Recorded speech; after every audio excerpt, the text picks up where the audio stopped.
আপনি কি জানেন ফিল্টারকে অ্যাকুরিয়ামের হার্ট বলা হয়? একটা হার্ট ছাড়া যেমন মানুষ বাঁচে না, তেমনি ফিল্টার ছাড়া একটা অ্যাকুরিয়াম রান করা অসম্ভব। হ্যাঁ, আমি জানি অনেকেই নো ফিল্টার ট্যাঙ্ক বানায়, বাট সেগুলো বলতে এবং শুনতেই ভালো লাগে শুধু।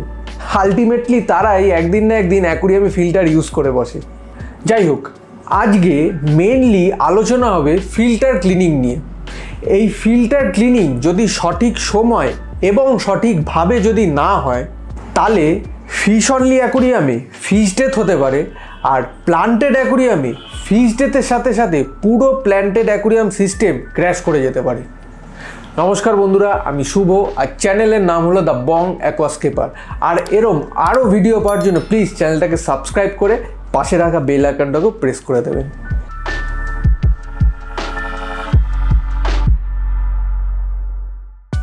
একটা অ্যাকুরিয়াম আপনি যে কোনো বাজেটে বানাতে পারেন, normal glass, extra clear glass, যেটা ইচ্ছা।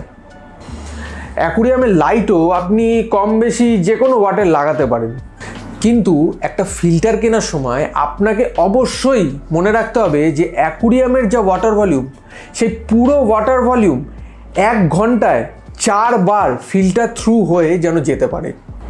যদি ছোট ট্যাঙ্ক হয় বা লোটেক প্লান্টেড অ্যাকুরিয়াম হয়, তাহলে 2 বার অবধিও চলে যাবে, বাট ওর থেকে কম না, ওর থেকে বেশি, অ্যাটলিস্ট 4 বার। ফিল্টারের কাজটা আসলে কি? এসব নাইট্রোজেন সাইকেল, আগ্রাম বাগ্রাম এসব যদি বাদও দিই, খুব সহজভাবে চলতি ভাষায় বলতে গেলে ফিল্টারের কাজ হলো অ্যাকুরিয়ামকে পরিষ্কার রাখা, অ্যাকুরিয়ামের জলকে ক্রিস্টাল ক্লিয়ার রাখা, যাতে অ্যাকুরিয়ামের মাছ এবং গাছ দুটোই তাদের জীবন ভালোভাবে অতিবাহিত করতে পারে। আর যে ফিল্টার আপনার অ্যাকুরিয়ামের অলমোস্ট পুরো ইকোসিস্টেমটাকে ধরে রেখেছে, তার মেনটেনেন্স কিন্তু ভেরি ভেরি ইম্পর্টেন্ট। আজ আমি আমার হাইটেক অ্যাকুরিয়ামটার step by step filter cleaning করে দেখাবো। এই ফিল্টার ক্লিনিংয়ের প্রসেস মোটামুটি সব ফিল্টারের ক্ষেত্রেই খাটে। Sponge filter, hang on back filter, top filter, some filter and of course canister filter, যেটা আজ আমি ক্লিন করে দেখাবো। এই সবকটা ফিল্টারেরই ক্লিনিং প্রসেস, মানে মেন যে ক্লিনিং প্রসেস, সবই এক। হ্যাঁ, একটু টেকনিক্যাল এদিক ওদিক হতে পারে, বাট ক্লিনিং প্রসেসটা এক। চলুন তাহলে দেখে নেওয়া যাক অ্যাকুরিয়াম ফিল্টার কিভাবে ক্লিন করা উচিত। সবার প্রথম সবথেকে গুরুত্বপূর্ণ কাজ হলো অবশ্যই অ্যাকুরিয়াম থেকে কিছুটা জল আলাদা পাত্রে বা বালতিতে তুলে নিতে হবে। মনে রাখবেন, ফিল্টার ক্লিনিং অবশ্যই অ্যাকুরিয়াম ওয়াটার দিয়েই করতে হবে। ট্যাপ ওয়াটার দিয়ে কোনোভাবেই ফিল্টার ক্লিন করা চলবে না। ফার্স্ট এই লিলি পাইপগুলো ডিটাচ করে নিচ্ছি। বাই দ্য ওয়ে, এগুলো কিন্তু নিও কোম্পানির অ্যাক্রেলিক লিলি পাইপ।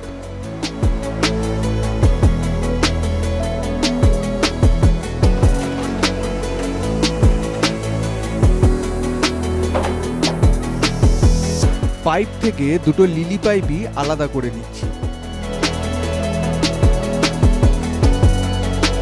আমি এখানে যে ক্যানিস্টার ফিল্টারটা ইউজ করি তার মডেল নাম্বার হলো সানসান 603B।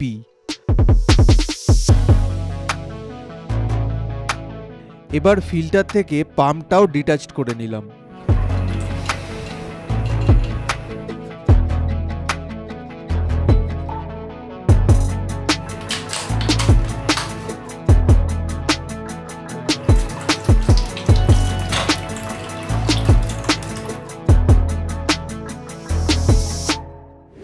একটা জিনিস মনে রাখবেন, এই ক্লিনিং প্রসেসটা যত তাড়াতাড়ি সম্ভব শেষ করার চেষ্টা করবেন, কারণ এই ক্লিনিংয়ের সময় ফিল্টারে বায়োমিডিয়াতে মজুদ বেনিফিশিয়াল ব্যাকটেরিয়া প্রচুর পরিমাণে মরে যায়।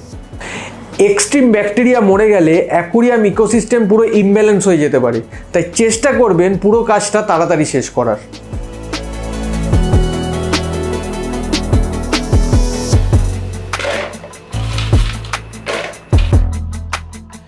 আমি এখানে 3 রকমের বায়োমিডিয়া ইউজ করি।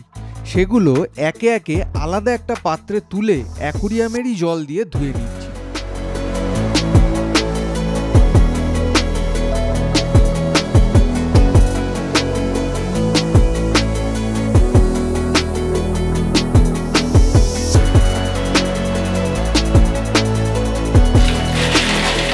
একটা জিনিস মনে রাখবেন, মিডিয়াগুলোকে জামা ঘষার মতন ঘষে দেবেন না, খুব হালকা করে জলে রিন্স করবেন।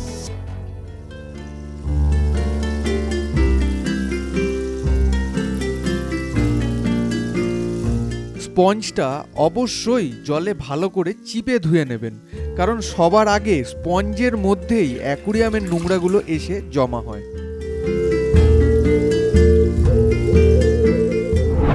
অনেকেই হয়তো জানতে চাইবেন যে বায়োমিডিয়া হিসেবে সেরামিক রিং, বায়োবলস এগুলো কি ইউজ করতে পারি? হ্যাঁ, অবশ্যই পারেন। তবে একটা জিনিস মনে রাখবেন, এগুলোর কিন্তু শেলফ লাইফ বেশি দিন থাকে না। মানে 3 মাস, 4 মাস বা 6 মাস ছাড়া ছাড়া এই বায়োমিডিয়াগুলো আপনাকে চেঞ্জ করতে হবে। কারণ এই ধরনের সেরামিক রিং, বায়োবলস টাইপের মিডিয়াগুলোতে বেশি পোর্স না থাকায় কয়েক মাসের মধ্যে ব্লক হয়ে যায়, ফলে ব্যাকটেরিয়া কলোনাইজ করার মতো জায়গা থাকে না, তাই চেঞ্জ করা আবশ্যক হয়ে পড়ে। আমি পার্সোনালি এই ধরনের টেকনিক্যাল ঝামেলাগুলো এড়িয়ে যেতেই পছন্দ করি, তাই আমি চেষ্টা করি একটা পার্মানেন্ট সলিউশন করে দিতে, যাতে আমার এদিকে নজরই না দিতে হয়। তাই আমি এখানে এডিএ বায়োরিও, সিকেম ম্যাট্রিক্স আর কিছু লাভারক ইউজ করি। ওয়ার্ল্ডের মধ্যে দি বেস্ট কোম্পানি হলো এই এডিএ আর সিকেম। হ্যাঁ, প্রথম দফায় একটা ভালো খরচ হয় ঠিকই, বাট এই বায়োমিডিয়াগুলো আপনার লাইফ টাইম চলবে। আমি নিজে এই বায়োমিডিয়াগুলো 5 বছর ধরে ইউজ করছি এবং রেজাল্ট এক্সিলেন্ট। তবে রিসেন্টলি আমি একটা ন্যানো ট্যাঙ্ক বানিয়েছিলাম, তার ভিডিও হয়তো আপনারা অবশ্যই দেখেছেন। ওই সিস্টেমটাতেও সেম ফিল্টার লাগানো, কিন্তু তাতে আমাদের ময়ূরদেব স্যারের বা অ্যাকুরিয়াম প্রোডাক্টস ইন্ডিয়ার বায়োমিডিয়া ইউজ করা হয়েছে। সেই প্রোডাক্টটা যথেষ্ট ভালো মানের এবং বলা যেতে পারে এডিএ এবং সিকেমের সমসাময়িক। দেখুন, একটা কথা একটু বলে রাখা ভালো, আমি বায়োমিডিয়ার নাম করে এই কোম্পানিগুলোর কিন্তু কোনো অ্যাড করছি না। পার্সোনালি আমি এই প্রোডাক্টগুলো ইউজ করেছি এবং তার যথেষ্ট ভালো রেজাল্ট পেয়েছি, তার জন্যই আপনাদের এগুলো জানাচ্ছি।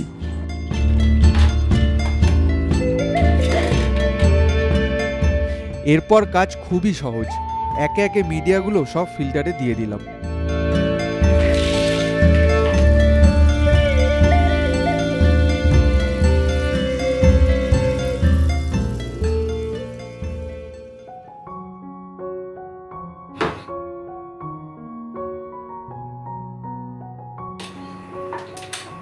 অন্যান্য ইকুইপমেন্টসগুলো যেভাবে লাগানো ছিল সেভাবেই লাগিয়ে দিলাম।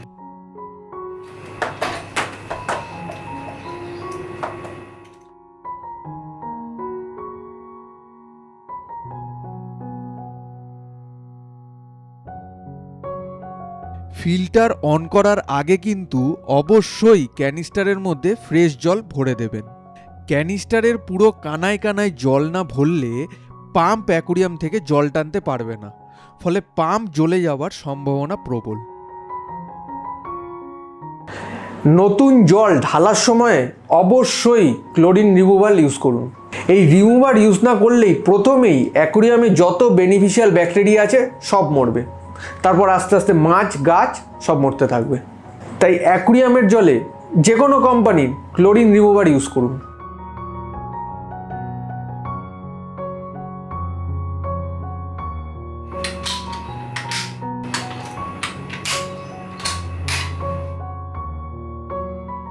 সব শেষের কাজটা অবশ্য খুবই অল্প। ফিল্টারের ঢাকনা লাগিয়ে ইনলেট আর আউটলেটের পাইপগুলো লাগিয়ে দিলাম। এরপর লিলি পাইপগুলো একে একে অ্যাকুরিয়ামে ফিট করে দিলাম।